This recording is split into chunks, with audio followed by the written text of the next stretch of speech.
After hitting the crowd, he exited the vehicle and fired upon local law enforcement. Law enforcement returned fire and the subject was pronounced deceased at the scene. 2 law enforcement officers were injured and transported to local hospitals. The subject has been identified as 42-year-old Samsud Dim Jabbar, a U.S.-born citizen from Texas. He was driving a Ford pickup truck, which appears to be rented, and we are working to confirm how the subject came in possession of this vehicle.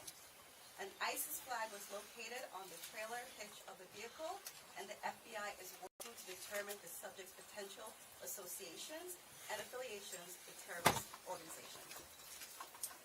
Weapons and potential improvised explosive devices, IEDs, were located in the subject's vehicle. Other potential IEDs were also located in the French Quarter. As of now, 2 IEDs have been found and rendered safe. The FBI's Agent Bomb Technology, as our local law enforcement partners, have been working to determine if any of these devices are viable, and they will work to render those devices safe. The FBI, we are working with our partners to investigate this as an act of terrorism.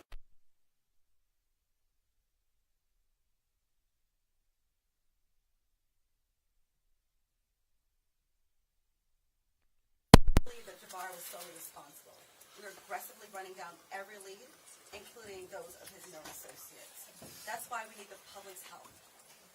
We are asking if anybody has any interactions with Samsud Dim Jabbar in the last 72 hours.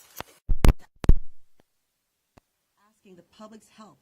We're asking anyone who has information, video, or pictures to provide it to the FBI. We have set up a digital tip line as well as our 1-800 number, 1-800-CALL-FBI. Please provide us with any information that can assist us in this investigation. Once again, thank you for your patience and assistance. For an updated statement or information, please check the FBI's website and our social media accounts. I will now turn over to Mayor Cantrell. Thank you. Thank you very much.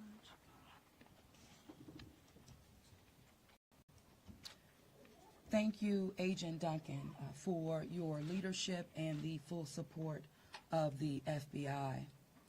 First and foremost, I want to express my deepest condolences to the families and loved ones that were impacted by this tragedy on Bourbon Street and in the heart of the city of New Orleans. And I know that the entire New Orleans City Council grieves along right with me, no doubt about that, and our people and our families. My priority will continue to be to ensure that victims that remain on Bourbon Street now will be serviced and removed as soon as possible. But as stated, the FBI is in charge of this investigation and are doing everything necessary to make this happen. I also want to acknowledge hearing from President Biden, all of our federal partners, but most importantly, calling Governor Landry this morning, responded with haste, and we do say thank you. And of course, a demonstration of a unified support is right here in this room. That's how we collectively responded to this tragedy in the city of New Orleans. The mission now is to facilitate, support, and coordinate safety procedures to keep our residents and our visitors safe. I've gone to the hospital along with Chief Kirkpatrick to visit our police officers, and considering their injuries, they're doing well. As I mentioned, this investigation is ongoing, and the FBI remains the lead in the investigation. It is an active crime scene as well. We are committed, no doubt, to uncovering all details surrounding this tragedy. And we're taking every necessary step to put even more safety procedures in place, especially given the nature of the investigation. I'm going to ask people to do not go around our secured area if there is no essential need to do so. It matters and again, it is an active crime scene. I also want you all to know that the Greater New Orleans Foundation has set up a fund to assist victims, and that information will be provided to you. Thank you, Ganoff. Again, I want this unified team. We're leaning in. We will be relentless, and we will do everything that it takes to render real justice. This team will.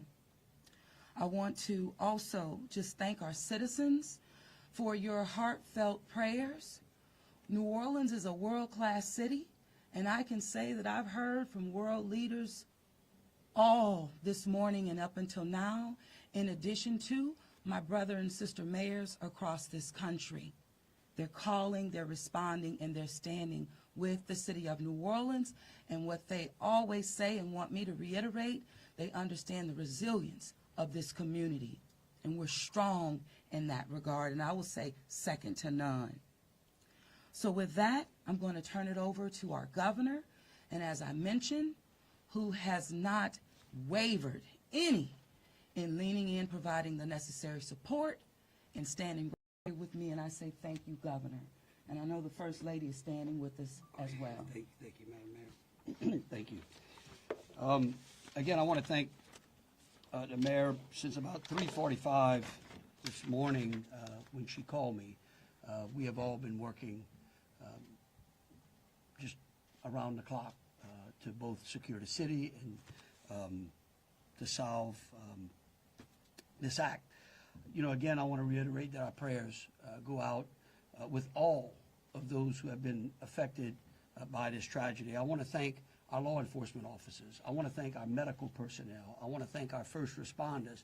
And most importantly, I want to thank the two New Orleans police officers who not only laid their life on the line, but were able to eliminate the threat this morning. Let me say, we have made public safety a state priority from day one. And I think that if you look around me today, right now, and you look at the people who are standing around, that is their commitment as well. We intend to be transparent in assessing any defects that may have existed in the system so that we can address it. It's the only way to ensure that any mistakes that were made are corrected. Specifically, we have been trying and working very diligently to address security concerns in preparation for the Super Bowl since October. And it's interesting because, ironically, in preparation for the Super Bowl, I had intended to issue an emergency declaration tomorrow so that we could bring all of our federal, state, and local agencies to bear in preparation for the Super Bowl and Mardi Gras. But because of the events today, I have amended that emergency declaration and issued it today. So again, that declaration will allow our federal, state, and local partners to bring all of the resources necessary to get this city safe. In light of that executive order, I have also ordered the mobilization of a military police company. I've asked General Freelou to mobilize a military police company to assist both New Orleans Police and LSP and the FBI. It is important for our citizens and guests of this state to know that we are doing everything we can to secure their safety in this city. We want to make it clear, the Superdome and the surrounding area is safe. But I've always said that the safety of this entire city is something that is always paramount to me. With that, I would like to turn it over to Jeff with the Super Bowl. Jeff Duncan.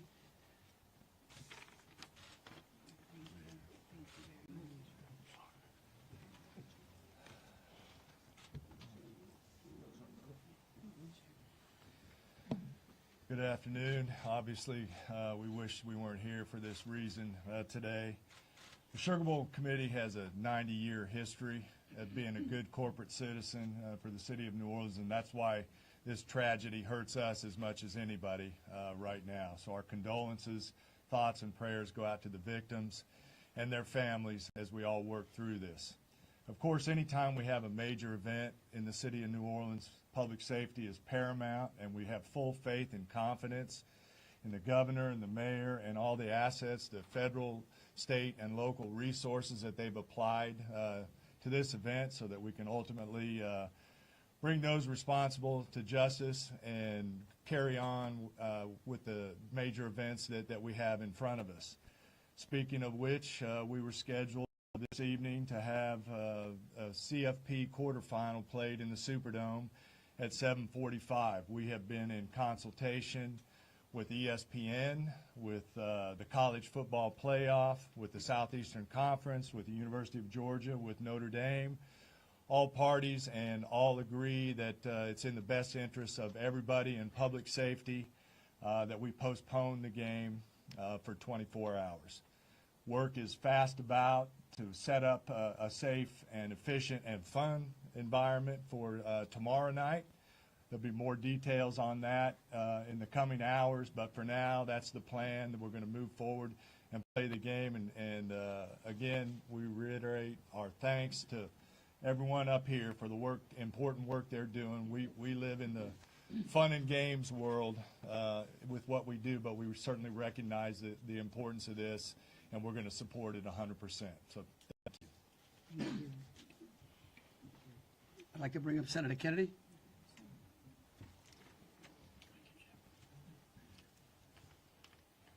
I wish I understood better why bad things happen to good people. If I make it to heaven, I'm going to ask. For those people who don't believe in objective evil, all you have to do is look at what happened in our city early this morning. I am, if this doesn't trigger the gag reflex of every American, every fair-minded American, I'll be very surprised. I'm here because these are my people. I'm here because these are my people's friends. I'm here because there are a lot of Louisianians that are scared tonight. I don't want them to be. There's a lot of information going around. Some of it is actually true. Some of it isn't. The federal government is now in charge of this investigation. By that I mean the White House, the FBI, the Department of Homeland Security, and the Department of Justice. I have not talked to the FBI. Maybe they've talked to my staff. I don't know. I did talk to the Secretary of Homeland Security a little while ago. And I told him that with all the respect I could muster, that we expect to put the full force and resources of the federal government behind this investigation. Our state troopers, our local police departments, our sheriffs, we've got many sheriffs here today, have been terrific so far. The federal government is cooperating with them. I hope that will continue. Here's what I want to ask from the federal government. Catch these people. Catch these people. And then tell the American people the truth. Now, I don't want you to tell us yet anything that's going to interfere with your investigation. And there are things that I've been told that I think are true that I'm not sharing with you today because it could interfere with their investigation.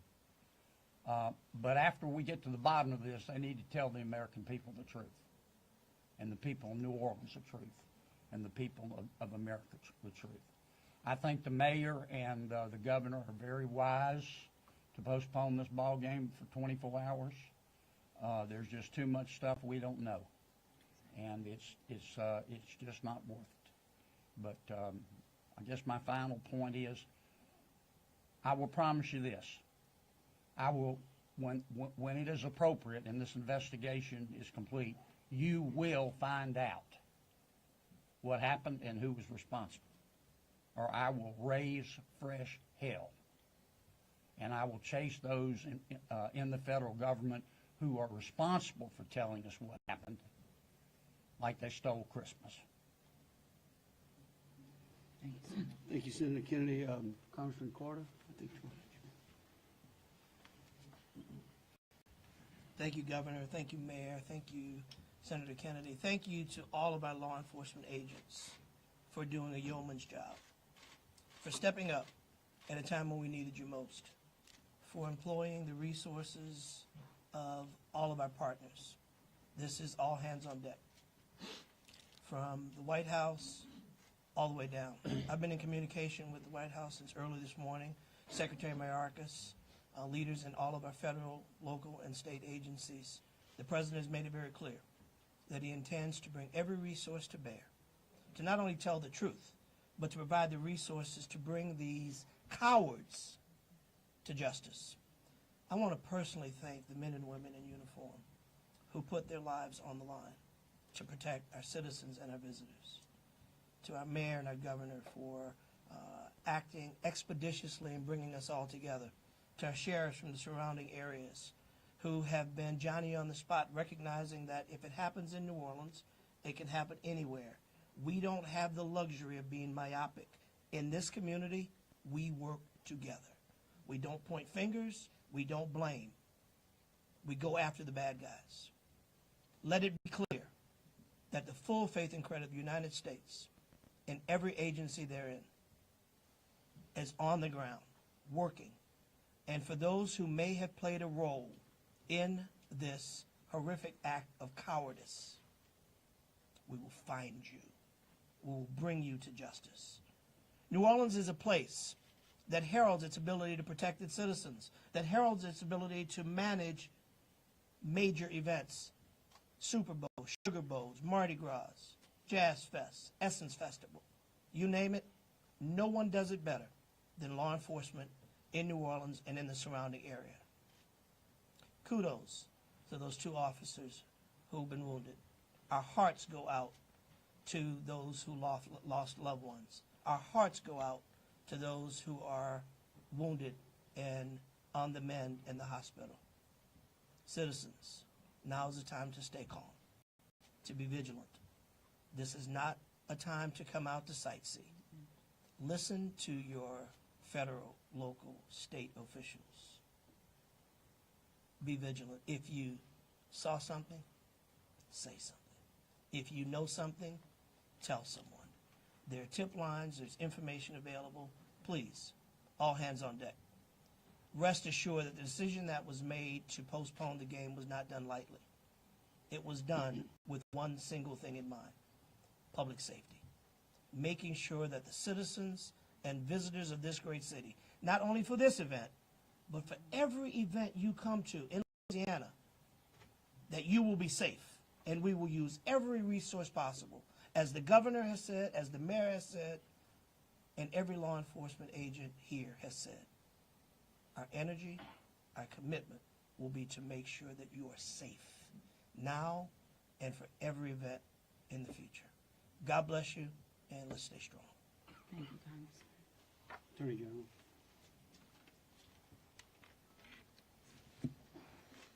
I first want to extend my sincerest condolences to the families of the victims. Parents got a phone call last night, early this morning, that no parent ever wants to receive.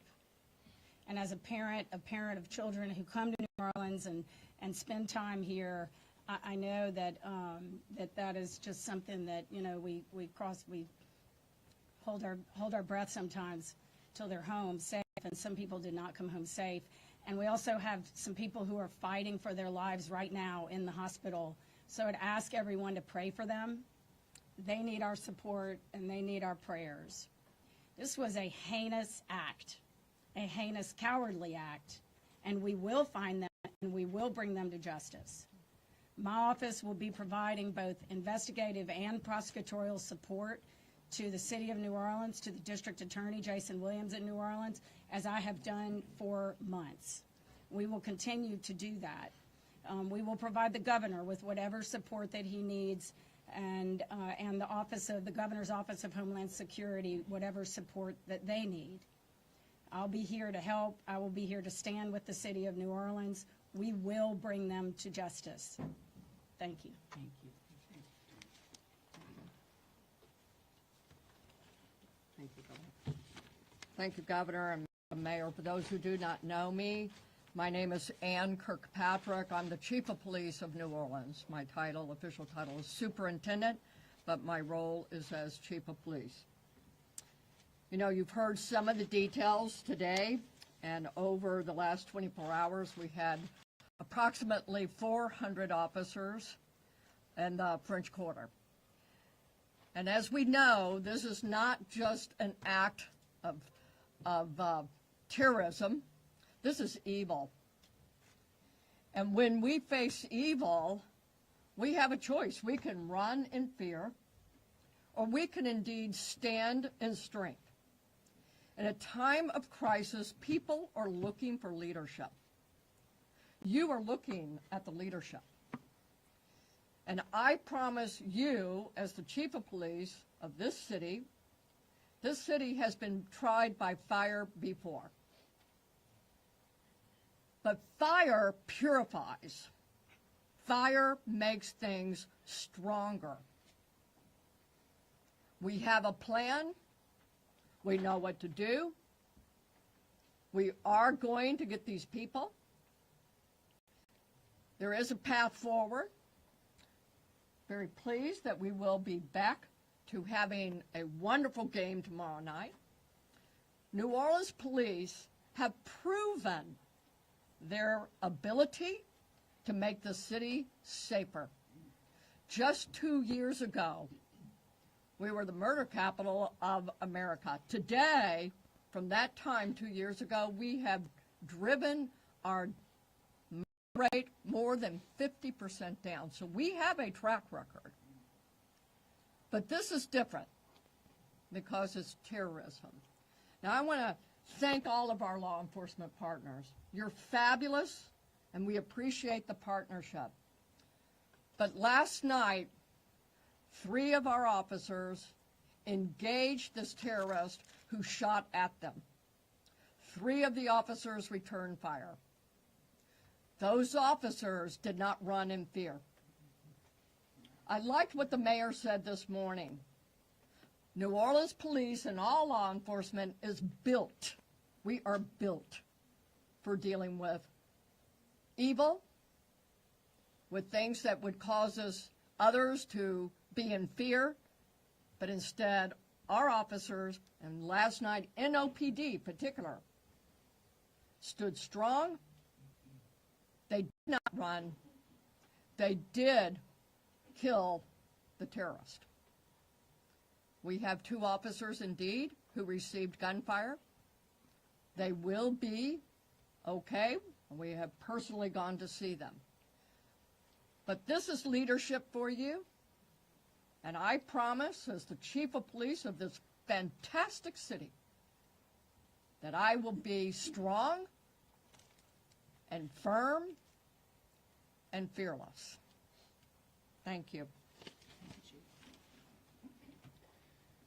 Thank you. In wrapping it up, I want to just close with a couple of things. I want to thank Senator Kennedy and Congressman Carter. I want to thank again all of our law enforcement officers out there. I want the families of the victims to know that I will be issuing an executive order that tomorrow, when Notre Dame plays Georgia, every flag of every state building in this state is going to be at half-mast. In remembrance of them, but remembering something else. That fear in this state is a liar.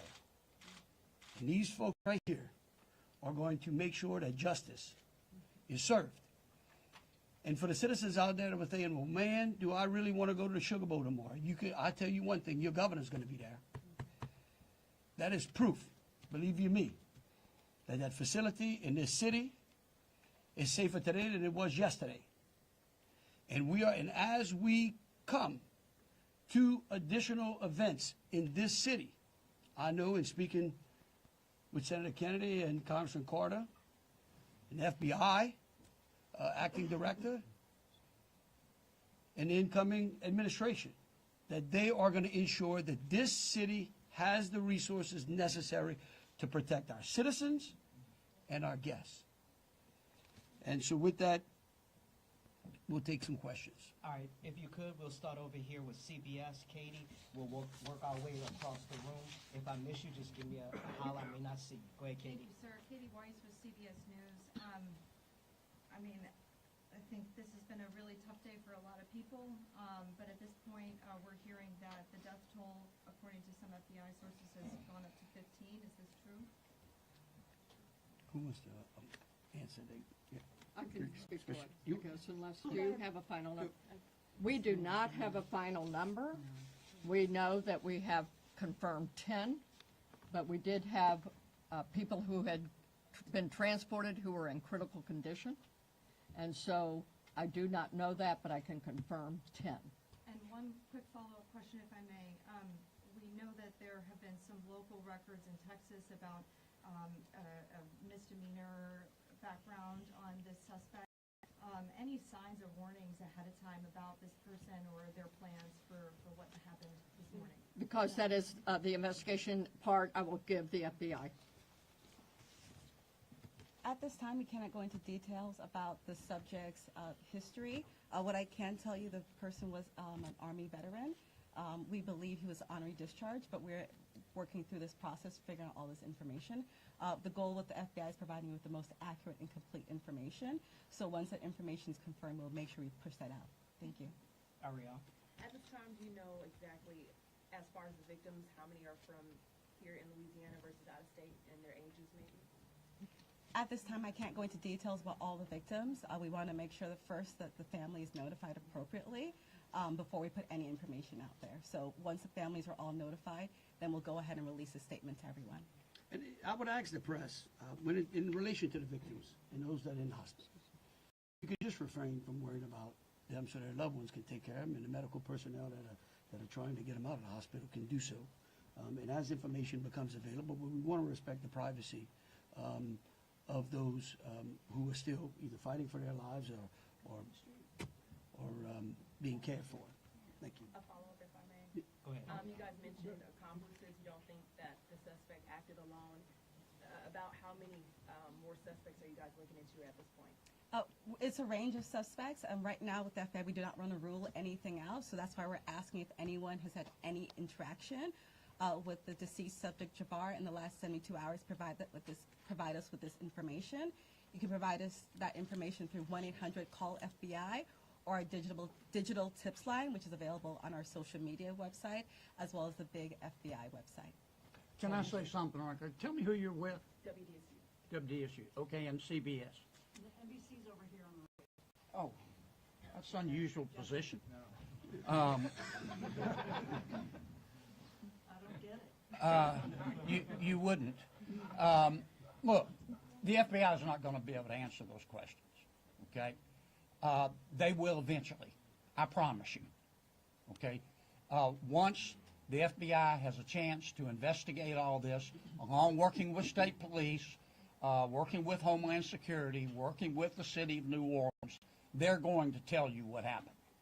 I can promise you that, or I'm going to raise fresh hell. But right now, they're in the process of trying to catch the other bad guys. And I want to give them the benefit of the doubt for a while. 26. Yeah, I had a question about the victims. I know that there was obviously gunfire exchange, so I guess how many victims were shot, and then how many were injured? Look, again, let me reiterate both Special Agent Duncan and Senator Kennedy. There's a lot of, I get that y'all want to know minute details. What we don't want to do is impede this investigation or spend any time talking about things that don't get us closer to hunting these folks down and securing the city. And so at a particular point in time, we will release as much information as we can, but at this time, in relation to the investigation, I would ask y'all to refrain from those. So, ladies and gentlemen, if we're going to just have more of the same, as the governor just said. We're going to provide that information, but we're going to wrap the press conference now. Hold on a second. Hold on. Let me finish. You weren't listening. If all of the questions are more of the same, what the governor just said in position, we won't be doing that to provide that information. And if you have a quick, different question, then let's do that quickly and move on, okay? My question. Hold on. It's in an orderly fashion. You say there are multiple. Ma'am. Hold on, sir. Hold on. Then who was next? We had over here. Hi, Rachel Wolf from the Wall Street Journal. You said you are confident there are multiple suspects involved. What makes you confident in that? Well, like, why would we tell you that? Again, that's, I mean, look, again, we want to answer pertinent questions. But anything that would lead to impeding or endangering this investigation is not going to be said, okay? And we will, as information unfolds, this is a very fluid process. And remember something too, we're doing two things. We're hunting some bad people down, and we're securing the city too. We're getting ready for a Sugar Bowl tomorrow. So if y'all would, again, if you have questions regarding Sugar Bowl, the safety of the city, or something to that effect, we're happy to answer. Over here. Okay, go ahead. Go ahead, Alyssa. Okay, 1 second.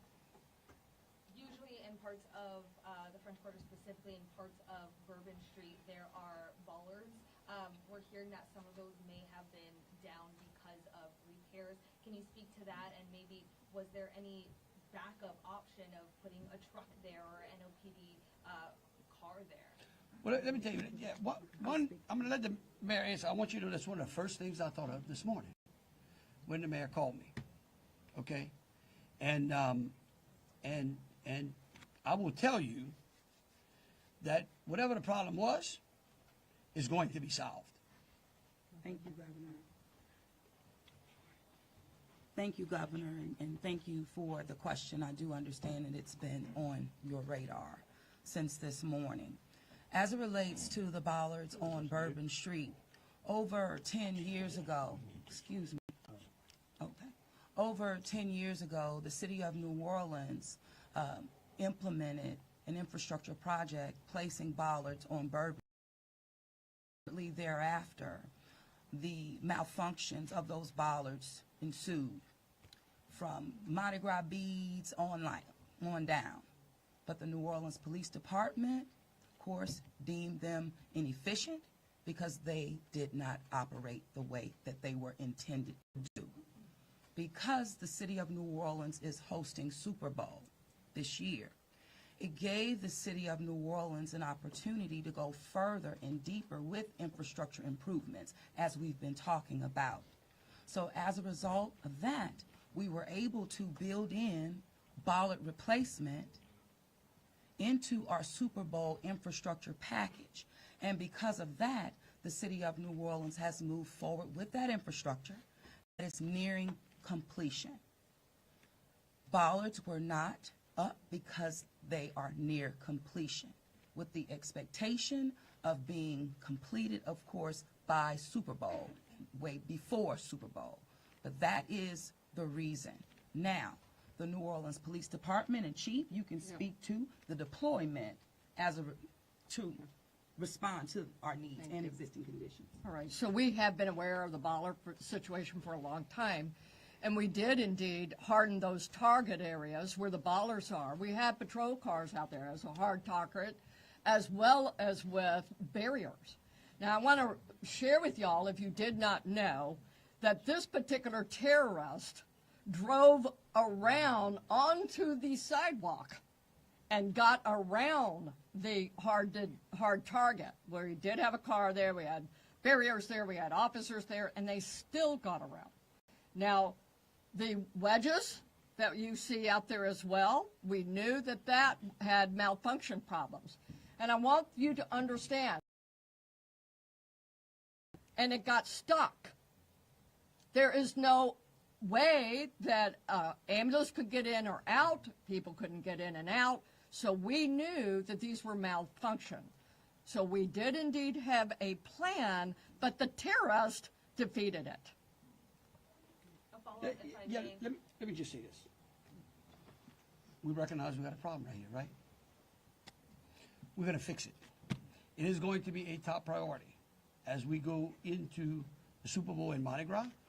And the solution that we're going to come up with is going to be a permanent one.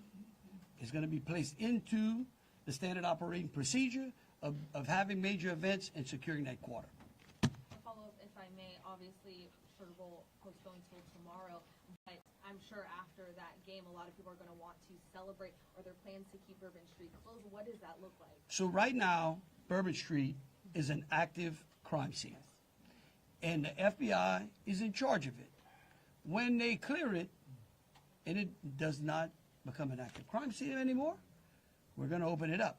Potentially. Olivia Snow with Fox 8. Can we ask about this military police presence that you want to call it? Is this a private security like Blackwater? Also, would that be a first that a private security firm is mobilized to supplement local and state law enforcement? No. We're not. This is our National Guard. These are our citizens that we're bringing in. It's a military police company that we recognize we need some more resources. We need some more boots on the ground because, again, what we're doing now is twofold. We've got an active investigation and we've got enhanced security. Before this event, we were just enhancing and working on security. So we brought some additional resources. Jesse Kirsch with NBC News. Thank you for holding the press briefing. I just want to clarify something first. You're talking about bollards that are being repaired. Talked about a lift gate that are replaced and then a lift gate that's not been working. Was there a vehicle in place of that lift gate last night? Were there things in place of those bollards which are being repaired? Sure, the chief spoke to the plan in place, and that is yes. That was indeed. So anything that is currently in the midst of being repaired had a backup replacement? It had vehicles and officers were there where all of those ballasts have been. We had that. We knew. So we did have it. And like I said, in this particular case, terrorists just went all the way around up onto the sidewalk. And for the lift gate, what about for the lift gate? Was there a vehicle like backing in and out to block that lift gate area, or was that just down and open? That's what we've heard from witnesses. Chief, Captain. The reason I'm calling the captain, he's the captain over that district, and that is a question I'm going to let him address for you. Good evening, everybody. I'm Captain LaJean Roberts of the 8th District. Yes, we did have strategically placed right in front of the wedge, preventing access onto the roadway. And in terms of the framework of security that was already in place on Bourbon Street, I know this is an ongoing project of improvement, but with how that was all aligned, was someone getting up on a sidewalk considered impossible or nearly impossible, or was this not something you expected you would have to account for? Of course, it wasn't something we expected to account for. The bollards they're actually wedges. They're strategically placed 5 locations throughout the French Quarter on the roadway. This particular terrorist drove onto the sidewalk behind the police car to gain access to the 100 block of Bourbon Street. So if you're worried about someone ever driving down Bourbon Street, why weren't you worried about someone driving up the sidewalk in the same way, or at least bracing for it in the same way for all Okay. years? All right, look. We can go on what ifs forever. This is evil. And that guy could have easily gone down the sidewalk of Canal Street, where there were a ton of pedestrians on there as well. And there are That's right. on some But all right. sidewalks, so that's, I'm Right. just asking Hold why. on a second. We're gonna move just, on. Chelsea, go ahead. just want you to know, however, we recognize, I said earlier, that where there are defects in this system, we are going to be transparent, and we are going to address them with the city and make sure that we fill those gaps as best we can. Yeah. Chelsea Grayson with Axios. I have a question just about sort of ongoing public safety today. Special Agent mentioned 2 possible IEDs. Were those in the same location? Should residents in the French Quarter or elsewhere be concerned about potential other situations? The 2 IEDs, they were in different locations, and what we've done in conjunction with our local and state partners, we've gone through and done a sweep to identify anything that we thought was suspicious, and we have not. However, as I said before, if the public sees something, please reach out to us. That way we can go through and verify that we did not miss anything. But we conducted initial sweeps, I think, starting shortly after our initial Yes, I'm going to thank you, conference. Agent. I do want to share that we have a plan, and we have been implementing that plan. One of those plans is that we have swept all of these areas. The word swept means we have put officers out there as a grid, walking down the streets, every street in the French Quarter, looking for suspicious packages, bags, ice chests, you name it. And they have been walking it as a grid. We've been doing the same thing on Poydras and all the accesses into the Superdome. Part of the safety plan is we have bomb dogs out there sweeping the Superdome and all the exterior area, and we're locking that down. That will be locked down through the game tomorrow. So that's a part of that safety plan, and we've already been implementing it. Okay, thank you all for coming out. Question back here for the governor on the MPs. How many MPs will be deployed to New Orleans? Right now, there's I think it's a General Freelo, 100? 100. 100, and, yeah. All right, thank you all so much. Thank you. What gives you the confidence tomorrow night it'll be safe, right? I'm gonna be there. Yes, but you're also saying you're making improvements, sir. What gives you the confidence? You're a bodyguard.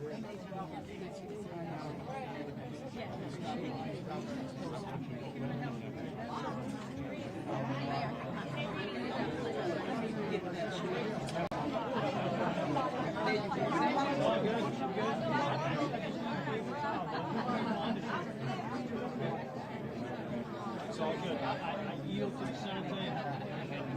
I help. It's harder for y'all. You want some cool water? We have some now. How are you? Reese, good job. Thank you. The Bourbon Street response, is there any information on that? No? Do you know if this was either? I have no idea. Yep. Sorry. Deborah. Hey, Deborah. Reese. Yes. So we got and then we were interested in doing the live come around at 5:30.